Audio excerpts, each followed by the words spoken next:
तर उसले धेरै आत्माहरूको मृत्युको कारण बने। यसरी यस्ता प्रवृत्तिका अन्य मानिसहरूलाई पक्कै पनि ठूलो सुधारको आवश्यकता छ, ठूलो सजायको आवश्यकता छ। तपाईं सोच्नुहोस्, हाम्रो यहाँ नरक जस्ता प्रावधानहरू किन बनाइएका छन्?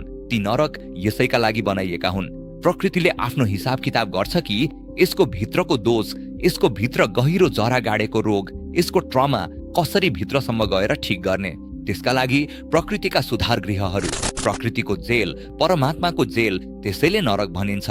त्यस नरकमा तिनीहरूलाई केही सजाय दिइन्छ, बुझाइन्छ पनि, सायद तिनीहरूको त्यो प्रवृत्ति परिवर्तन होस् भनेर। अनि यस्तो होइन कि तुरुन्तै फेरि पृथ्वीमा फर्काइन्छ।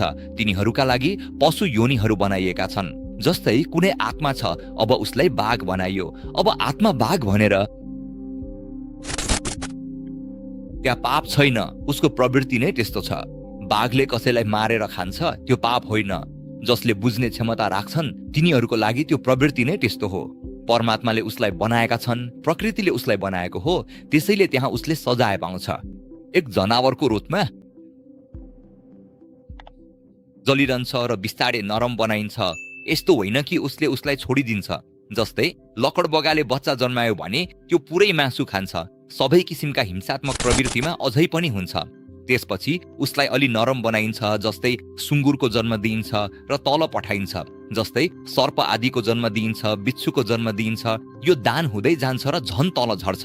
अनि प्रवृत्तिले कतै गएर रुख आदिको रूपमा बनाइन्छ। फेरि कतै गएर तिनीहरूको अपग्रेडेसनको चक्र सुरु हुन्छ। धरातलमा आएर फेरि तिनीहरूलाई फर्काएर पठाइन्छ। केही पनि नराम्रो गराउन सक्ने होस् भन्ने नहोस् भनेर आफ्ना मानिसलाई पनि नियन्त्रण गर्नुहोस्। यसै गरी क्रोध छ। क्रोधलाई जो कोहीले भड्काउन सक्छ, भड्काएर तपाईबाट कुनै नराम्रो काम गराउन सक्छ। तपाईबाट यस्तो नहोस् भन्नका लागि आफ्ना प्रवृत्तिहरूमा, आफ्ना डार्क सेल्समा काम गर्नुहोस्। यसैलाई कर्म क्लिन्जिङ भनिन्छ, यसलाई स्याडो क्लिन्जिङ भनिन्छ। हाम्रो भाषामा यस विषयमा धेरै भिडियोहरू पहिल्यै बनाएका छौँ, स्याडो क्लिन्जिङ, कर्म क्लिन्जिङका बारेमा। कर्मलाई क्लिन्ज गर्नुहोस् ताकि तपाईँ भित्रको त्यो प्रवृत्ति समाप्त हुन सकोस्।